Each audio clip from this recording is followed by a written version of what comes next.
How are you? Very well, thanks. How are you? Good. Are you somewhere special today? I'm in my house. Okay, that is special. I'm glad to be connected with you. What I like to do when we first start these conversations is really find out what our intention is. Like, why did I invite you on and why did you say yes? And what is our intention for this discussion today and why we would spend this time? Sure. Do The you want me to questions for start? you I'll first. start. Yeah, you go ahead and start. This one's really easy for me. A big, broader intention is always if I'm going to spend time with a soul, especially video to video, words to words, heart to heart, that I want it to feel like we've never met in person, to feel like we dropped in at my favorite delicious cacao shop and we're just having a really candid, raw conversation as souls who decided to meet on this planet at this time and to be Hmm. real and to just figure out why. And then my second intention is I've known for a while, I've been in the quiet of the research I've been doing, whether I call it physical research and also metaphysical research of going in deep into meditation. I've been in quiet about 6 years about these things I've been discovering. And I know it's time for me to talk about it. It's time for me to be in open discussion about it. There isn't a better time in history. So you are someone I've always had on my radar because I knew you were walking a very similar path. So I've been wanting to have an open conversation with you for a bit.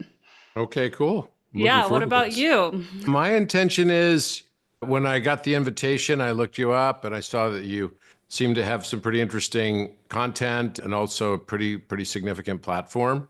And so I'm always looking for ways to expand on the number of people that can gain access to my work and learn about what I'm doing and why I think it's important. And also, even if there's only one person who can, through this podcast, find out something more about themselves, then that's more than enough for me. I don't really need to do more than that. It's the sharing act itself that actually makes the biggest difference for me.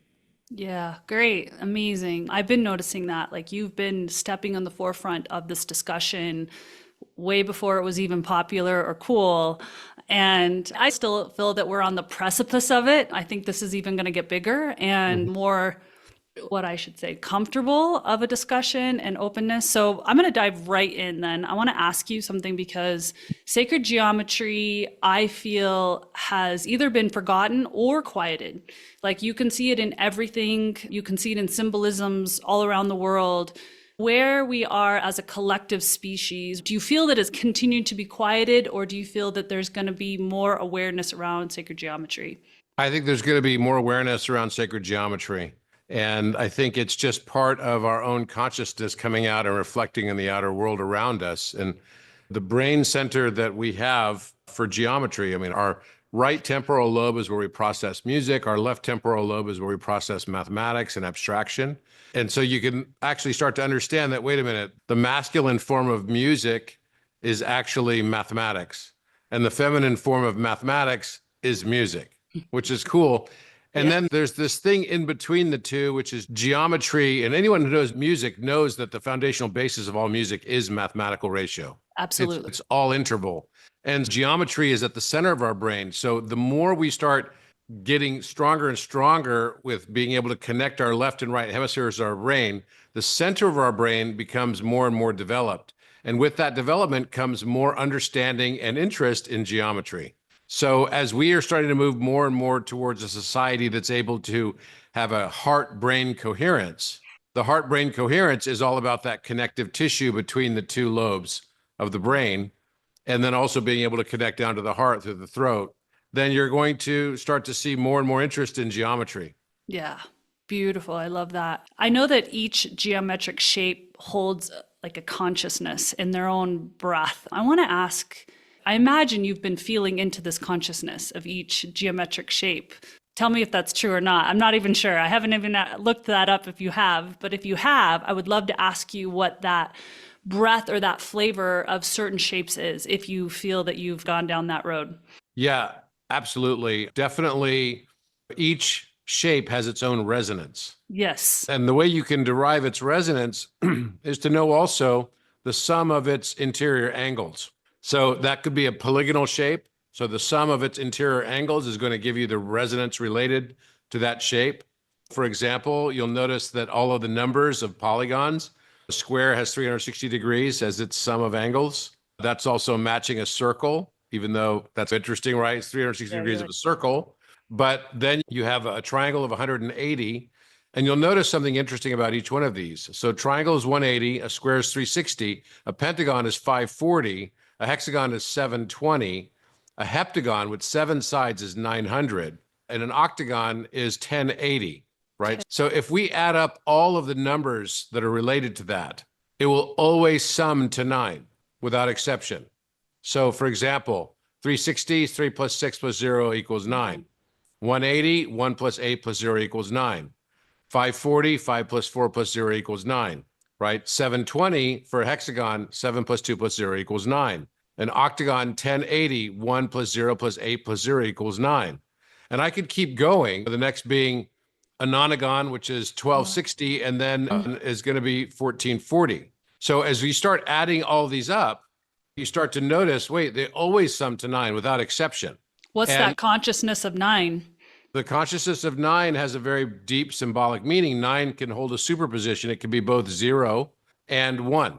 9 repeating becomes 1, and 0 is the same as 9, because if you add any number to the number 9, you'll be left over in digital root analysis with the same number you added to 9. So 9 plus 4 equals 13, but 1 plus 3 is still 4, right? So this is always true. So this is also true for polyhedra, and the polyhedra would be like polytopes. These polytopes have multiple sides that are third dimensional, and then you could take the dihedral angles on those as well, add them all up, and they will always sum to 9 without exception. You could also take the angles of the inner angles of each of the faces as well, and they'll always sum to 9. So it will always be this relationship without exception. And this is related to music and harmonics in general, right? So all of those numbers I just said, if I were going to play them as musical notes, so if I was going to play the musical notes of the polygons, which start at 180, so imagine you've got an F sharp, da, and then the next F sharp is going to be 360, da, it's an octave, right? Yeah. And then the next one is going to be 540. So now this is introducing a C sharp, which is actually part of the major chord of F sharp. So it becomes, and then when you start to play that whole thing out, it plays a perfect F sharp major chord in 5 parts. Wow. So fun. So it's exactly, the shapes are turning exactly into the resonances Right. of the notes, the musical notes that associate with them. Each shape, as it gets more and more complex, becomes a new note then. And have you been studying these notes and the resonance in the body for profound healing? Yes. In fact, I do a lot of work in this area related to sound therapies. And that's why I developed something called precise temperament tuning. Oh, I didn't know about this. Tell me a little bit more about this. So 432 hertz, a lot of people know about, but a lot of people don't know about precise temperament tuning. And so what people have tried to do is just say, okay, I'm going to take 440 hertz and convert it to 432 hertz. And that 432 hertz is going to end up becoming the standard, right, of the new age of music.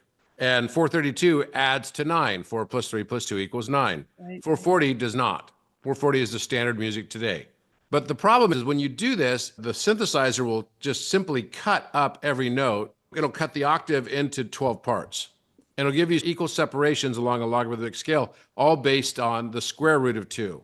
So you have the first 12th root of 2, the second 12th root of 2, the third 12th root of 2, the fourth 12th root of 2, and that's what basically forms each note. And you multiply that by the hertz frequency to create each new note in the scale, right? But the problem is that those notes don't sum to 9. So you have to do something else called precise temperament tuning, which I basically brought in, which allows us to create a scale that will have perfect numerical perfection geometrically, as well as it sounds amazing. And it also, not only that, all the numbers sum to 9, but in addition to that, on a 24 note scale, 432 and 528 hertz are in the same scale, the same one scale. So you have Ida, which is 432, and Pingala going up the Shushumna. It represents the 2 snakes of Kundalini. And this is why the Egyptians had a 24 note scale. This is why the Arabs also had a 24 note scale, etc. So this music sounds very different, And if you'd like, I can actually play some of it for you. I would love that. Let me pull it up. I did not know you were as deep down the rabbit hole on this. This is great. Oh yeah, I'll play for you first a Bach piece. Let me know when it's playing so I know I can. Oh, there we go. Yeah, so temperament's the name of the process that separates musical notes. And so this is what this is.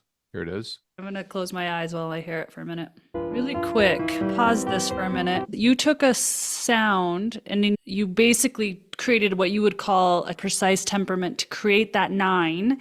And that's what's creating this frequency, almost like a welling up of tears to the eyes. There's an emotional embodiment immediately. This is fascinating. Yeah, there really is. And so I'll play another one for you so you get another taste of this in a different context. You can play it in different keys too. It doesn't matter. That's the beauty of this. That was in C. Let me know when you play it because I can't hear it. You can't hear it again? No, that's weird. Gosh. I don't know. There we go. I hear it. Okay, pause. I am fascinated. I want to ask you something because you've created this.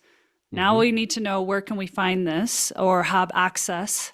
But before we get into that, I want to ask you something. When you went to see, I imagine you played around with this. If you close your eyes, is there a spot in your body lined up with the chakras where you heard that first music that you shared with us? And then where does this one land in the chakra body in your body? I'm curious if it lines up with where it's landing for me. Or if maybe that's not what you go after. No, but for no, me, no. I can feel it for sure. I think it goes, because it's interesting. You can read the comments on here as well. And it actually, some people address that. Pretty interesting. So you could see them here. Incredible. It sounds so clean and pristine. These are all audio files. Okay. Now, the story behind this piano was donated by the Australian government for this purpose. And this is Lawrence Ong. He's one of the top pianists in Australia.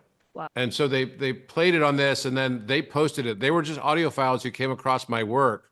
They have this group called Sound Now in Australia, and they're like super audio technicians, engineers. Yep. So they posted this. You can see what it says. Incredible. It sounds so pure. What an amazing discovery you brought to us, Robert. It feels very healing. This will change the world. It's 100% gorgeous. It's extremely close to my heart. God dang, it feels like going home. Thank you for an enjoyable sound. This is what my soul needed today. Thank you, Robert. It sounds somehow sharper, as though the notes are shorter and snappier, as though there's less drag and very clean and precise. Interesting. I had a migraine when I started this video and I could feel the energy changing places throughout my head and body. It'll be interesting to see how my body feels in the end. Love it. Yeah. Okay, so that's wonderful. Did your migraine completely dissipate after? Someone wrote, interesting. I felt goosebumps move up my spine several times. Has your migraine resolved? So he never responded. Followed myself into a warm, fuzzy rabbit hole of heavenly tuning. I am captivated. It sounds innately perfect. Gratitude. You would expect, because music is such a freaking subjective thing, right? Absolutely. Totally subjective. And the responses on this is like 95, 97% super positive. Yeah, there's no doubt that there's a resonance with this music. And we'll definitely have to be talking together after we get off the show because this is very important technology that humanity gets to be a part of. And it's something that has been a part of stuff I've been uncovering for 6+ years. But this is really interesting because I'm curious about the study of where these align up and where the profound healing can happen. Because yes, you're going to have an overall great experience. You're going to feel these emotions. You're going to feel maybe even shifts in your body. But it was interesting because that C hit here and that one hit in the solar plexus. And I'm curious how all these tunes we can take and start to align all these different chakra bodies and create profound healing within the body. It's all frequency. It's really cool what you're doing. I'm so excited to dive in even more once we get off the show. You can find a lot about this on Precise Temperament Tuning. I wrote it down. YouTube 432.081, and it's actually 432.081216. So the 6 places decimal position actually matters. 16, because you're trying to get to 9. Yeah, and they always add to 9. Yeah, it's brilliant. Brilliant. I'm so excited. This is, I believe, revolutionary, personally. I know it's always been here, but our humanity's waking up to this. Yeah, no, I think it definitely could have a huge impact for sure. And Absolutely. I'm very excited about where it's going. And actually, I've been getting requests now to go to Medicine Fest in London where they do like an annual thing. And the easiest thing to switch over to this tuning are actually electronic music DJs. Do you know what? This is so interesting. I created a whole using ancient technology frequencies and I put it to sacred geometry. So it's on the big screen and take people through this experience with music that you already want to dance to, but I switch the frequencies out. So it's actually music that you feel that you're like, oh, I'm moving because your body's an antenna. So these are going to be all over at different festivals around the world. And people are, it's like a Trojan horse. People coming in just to have this music experience, but literally walking out completely realigned and remembering the essence of who they are. Yeah, that's exactly right. So I've been teaching DJs this, and now I'm going to be doing it on a major scale. And it's funny because I'm getting invited to speak at all these like music festivals, like Lightning in a Bottle. And Interesting. they love invite me to this. speak about philosophy, but actually I'm teaching their DJs about like precise temperament tuning and how to switch over on Ableton to this. And I worked really closely with a few DJs, and I have a friend named Dear Jade, who's a well-known DJ who's very much into this, and Nico Stojan and Cher Musica. There's quite a few now. And so it's going to become like a whole hygiene factor, I think, It is. for music. Wow, I would love to be in that lineup to learn because that's what I'm doing. So this is really cool how our conversation just naturally went here. I love it. It's really Absolutely. powerful. So this is actually a presentation that's showing how I derived it all in the first place. And what you'll notice is that are you a musician? Do you know much about music theory? I wouldn't say I'm a musician. I would say that I'm someone who received this information and have been playing with it. Got it. Wasn't like Okay. I grew up studying music.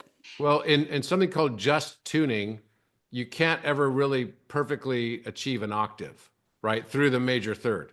The Yeah. major third is it's the music we play with romantic scenes and movies and everything. And so in order to get around that, you have to realize that the perfect fifth is 3/2. The major third is generally 5/4, but it needs to be adjusted so that it is the cube root of 2. And that becomes literally the relationship. The relationship should be for the perfect scale that you have 3/2 for the fifth and 3/2 in a different way for the third. Interesting. But it's still 3/2. It's just the way nature did it. Yeah. And those two together make the music I just played for you. That's so epic. So great. And it was all encrypted by Leonardo da Vinci. Oh, He hid that- interesting. He hid Is that number because the cube root of 2 is 1.26. And he hid that number in Vitruvian Man in the upper right-hand corner of the page, right here. His page number on Vitruvian Man was 126. It's so good. Yeah. And it wasn't Symbolism. even in a book. That's the funny part about it. Yeah. Interesting. Okay. This is so fun. And it's just, you've really, like, how long have you been studying all of this? I would say 10 years, 12 years. Okay. Wow. Okay. For some reason, I would have thought longer. No, as far as music goes, I was a musician from the time I was a small kid. Oh, you were. Okay. But as far as this goes, to actually come up with precise temperament, knowing that there was something missing in the tuning system, it's been since around, 2014 when you started getting the messages. yeah. What was your childhood like? What do you believe was part of your childhood to lead you on this path that you're living today? It's impossible to see the way the dots connect until you can see them in retrospective, right? But now I see how all the dots connected and how all the things I did were literally predestined. I thought that was all just random, and none of it was. None of it was random. From the time I was young, I grew up in the UK largely.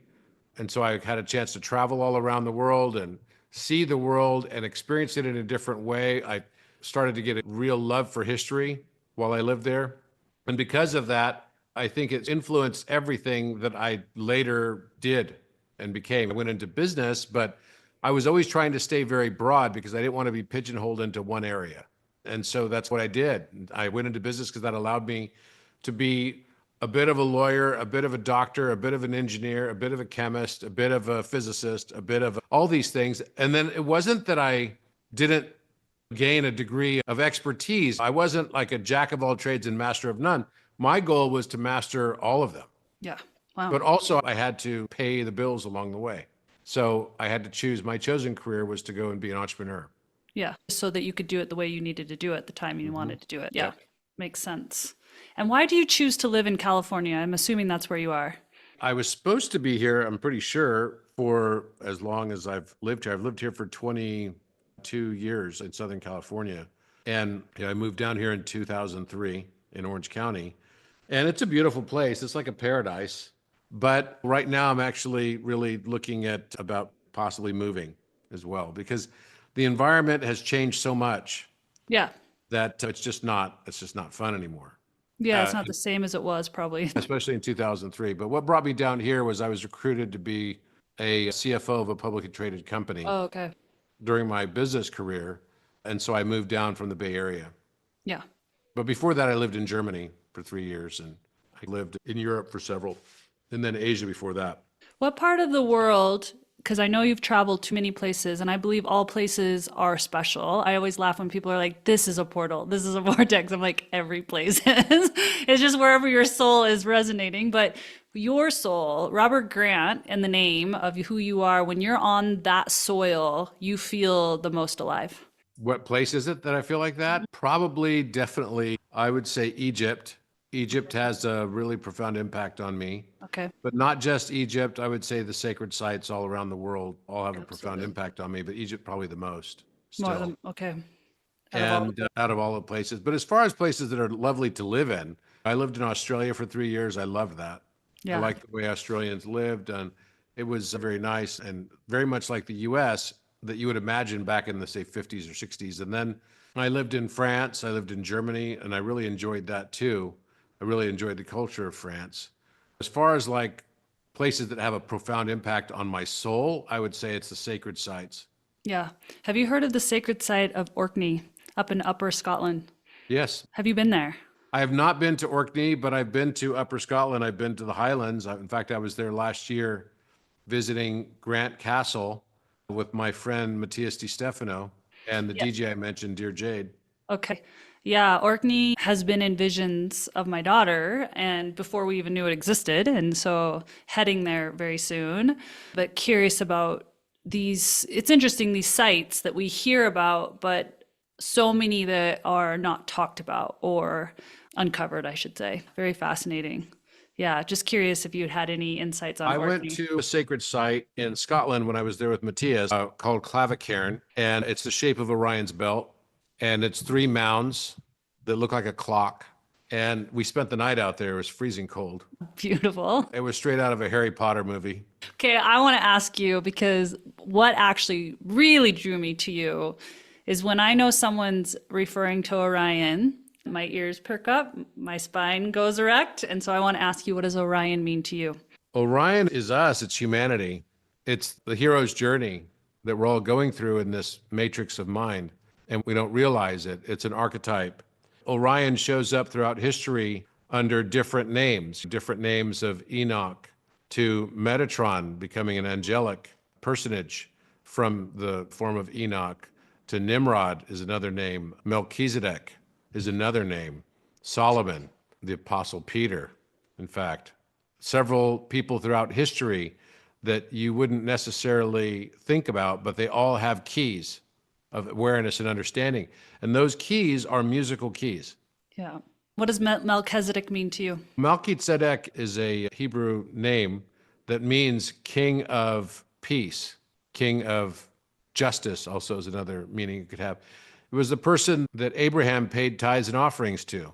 He was an esoteric Kabbalist who understood this notion of what it means to be a priest king or hierophant.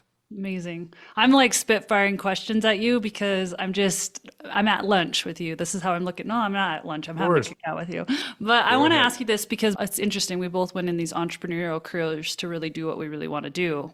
But mine started with nutrition and really understanding the healing properties of food and nutrition. And that's where my name got out. And it's fascinating to me because I know that this has led me and many people that have followed my journey of recommending certain herbs and foods to this awakening and to these ideas and openness to sacred geometry and sound frequencies and sacred sites. And I've watched you because I watch these bodies, which I just believe are antennas, and they just do different things depending on the information of what's going on inside and outside and all of it. And I've watched your antenna, your body shift just in the last maybe year. Can you offer some wisdom around that? Because it's almost like you're going this way, and I feel like there's this, oh, I don't even know you fully. I'm just feeling into you saying there's this new openness that feels like comes from your heart, of you being more open to the heart knowledge, the heart wisdom that's coming through versus all the wisdom that naturally comes to you. And that has changed your vessel. Is that true? Or is there other pieces to it? And when I say change your vessel, it's probably just been the way you treated it and the way you're taking in things, but your whole essence is changing. No, I know. And it's pretty profound. I started out, I'll actually read you something. I was in Espita, Mexico. Espita, Mexico. I don't know if you know where that is, but it's actually close to the pyramids. A place called Chichen Itza. Spito is it's kind of like a spirit. A spirit, is that like their word of spirit? No, it's actually the word for spigot. Spigot, really? Yeah, like a water spigot. That's awesome. Okay, Spita. So I had a dream there, and I was waiting for my girlfriend at the time, who was Dear Jade, this DJ I was telling you about. And I was waiting to meet up with her. We were going to go measure the pyramids together. And this is a dream, or is this real happening? The external part of it's real, but I was having a dream. Okay. I was waiting for her to come. So I arrived the night before she did. So I was in the hotel and just hanging and fell asleep. It was like 4 o'clock in the morning.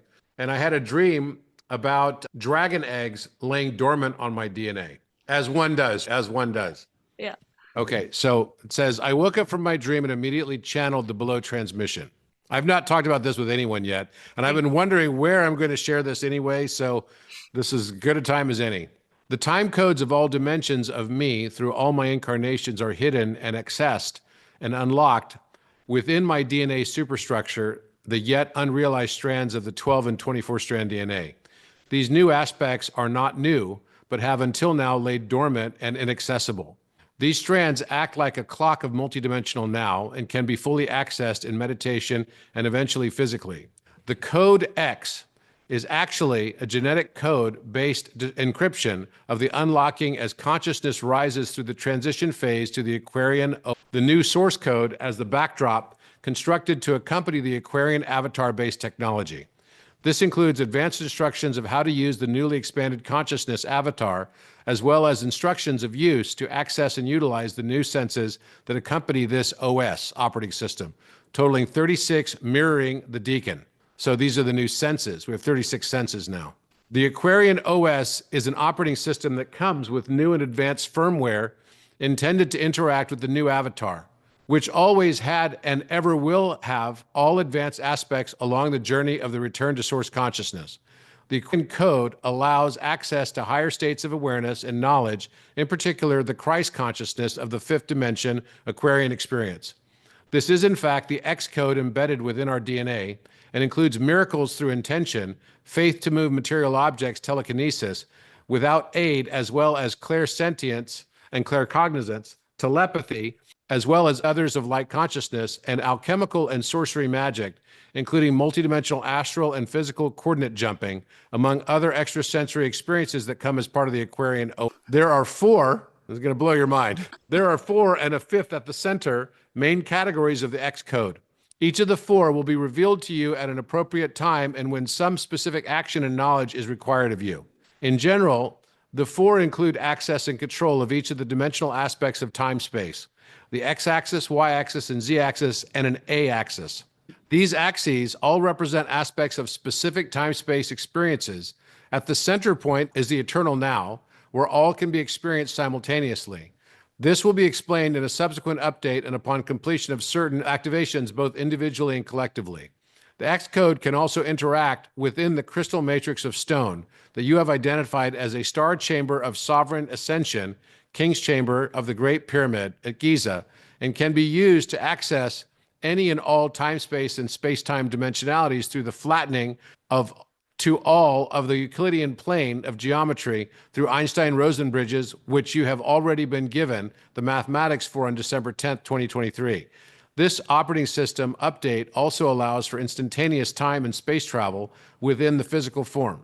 The four dragon eggs each represent a mastery over each of the cardinal and directional variants. Warning, access to these higher dimensions and transmissions is accompanied by exponential increases to radiation temperature exposure. It is important that you bring this into your awareness, as the side effects that may temporarily appear deleterious are indeed upgrading your anatomy, as well as the full embodiment of your expanded avatar and the subtle rainbow body activation with which you're going through. Like any birthing process, this travail can be quite uncomfortable and unpleasant. You can expect mild digestive discomfort, mild skin irritation, muscle pain, heart palpitations, and blood in your urine. As such, caution must be exercised to minimize the discomfort, albeit temporary. Increased sensitivity will be experienced in your touch and may even feel painful in the new sensory perception, of which you will also be dramatic. This will also be true for all expanded palette of senses that include tactility. Additionally, your eyes will become increasingly sensitive to light, both coloration and lumen intensity. Your visual experience will be greatly enhanced, including new pattern recognition abilities that previously invisible aspects of the electromagnetic spectrum that you could not perceive. Additionally, frequent sore throats and back pain, particularly at the chakra centers, will also be experienced as you transition to 24 chakras. Again, these have always been present, yet dormant and unrealized within your etheric body and your physical avatar. You were simply lacking the software and firmware to access these previously deactivated capabilities and attributes of your avatar until now. One important aspect of the Aquarian OS update is the realization that the body can now operate in two new modes. Low power mode, requiring no food. Its sustaining force is prana. And second, the ability to age at will. The lengthening of telomeres is not a linear attribute incumbent to your avatar. This means that you can, through a particular change in your meditation, diet, and exercise regimen, gain conscious control over the aging process altogether. Children born 20 years from now will stop aging altogether at the age of 35, the age of the adult. More will be revealed when appropriate and when specific actions are required regarding this and the other upgrades and enhancements inherent to the new Aquarian OS 2024 software and firmware update. Oh my goodness. First off, when you received this dream, which feels more like a journey, did you just come out of it and write all that immediately? Yes. It just flew out of you. Just flew out of me. Okay. And then did you already do the activation? You know what I'm seeing? I'm seeing a dragonfly. Like your eyes are turning into dragonfly eyes. That's what I'm seeing when I heard that. I'm like, yeah, it's funny you say that, because that has been a real symbology for me. This was written. When was this written? 1/16. I did a screenshot of it, but it was written at on January 16th, 2024 at 4 a.m. And I updated it here on April 3rd, 2025. But it was originally written on 1/16/2024. Okay. Did your body go through yet, or is it still to come, this part where you're going to feed on prana? It's shifting your meditation, your food. Have you already been going through that since it's been? Yes. And so that started in April. 2 months later after this, so 2.5 months after this, I was for the big eclipse that was in Austin. Remember that eclipse? Yep. I was on a speaking tour in Brazil. And the eclipse time where it crisscrossed the last eclipse, so there were like 3 eclipses, right? They made the shape of a 5, 12, 13 Philosopher's Stone triangle. The 3, it's pretty epic. Okay. So basically and that has deep significance in and of itself. But when I was in Brazil, I was fasting because I got this download that I should fast and eat no food until the eclipse, from March 31st until April 8th, which is when the eclipse was. So about a week, a little longer. So I went 9 days, no food. And that was the first time I'd ever done that before. Interesting. 9 days. Absolutely no food. And it was much easier than I thought it was going to be. Yeah, your system probably thrived on it, actually. It thrived. No, it absolutely thrived. And I had more energy.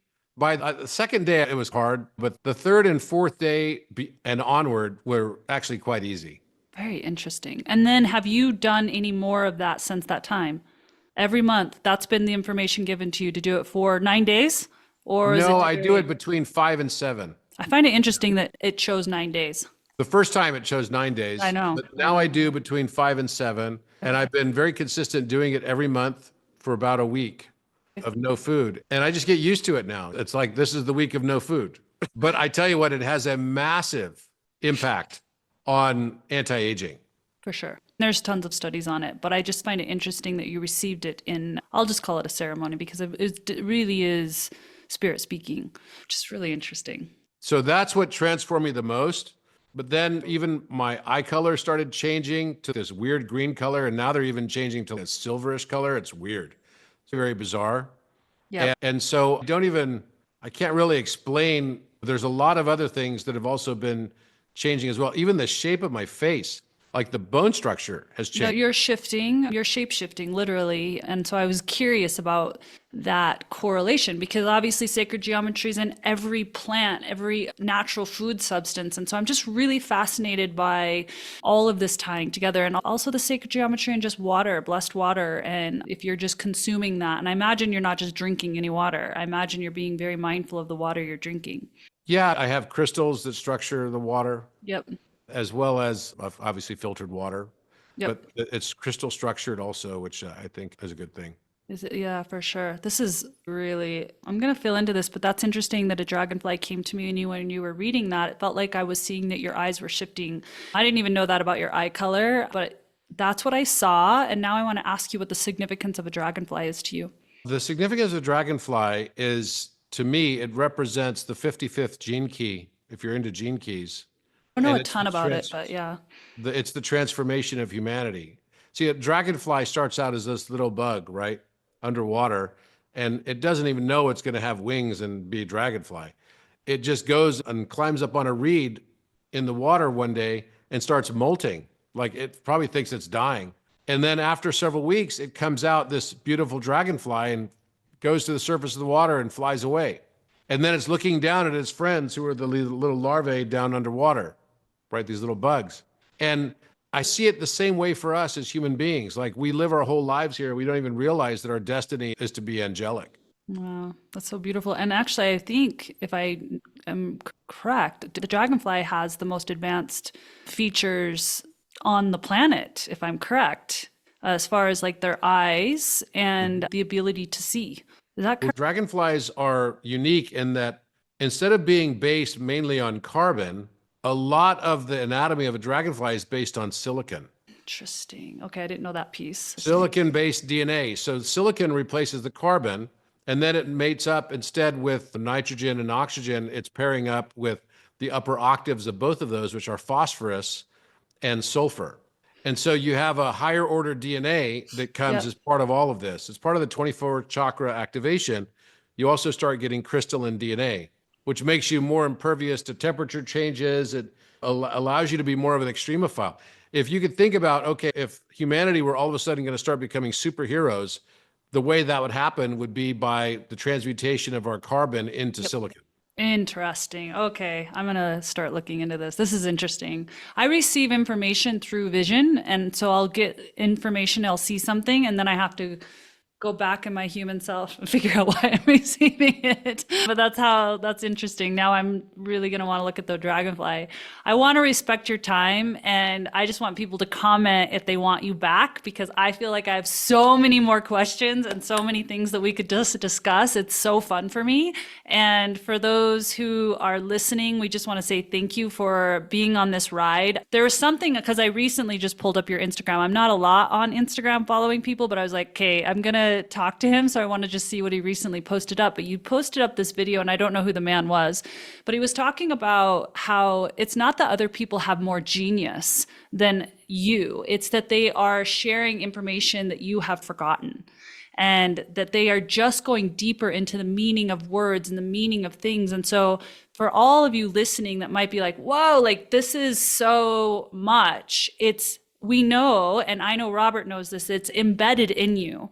And it's only just awakening something deeper for you to look at. And so if there was one piece to any of this that just spiked your curiosity, whether you understood it or not is irrelevant, go and seek and learn a little bit more of why that piqued your interest. Why were you interested? Because that's my main goal at the end of this, is to go, okay, what pings is spirit trying to give me as I listen and as I seek to understand more parts of myself and why I'm here.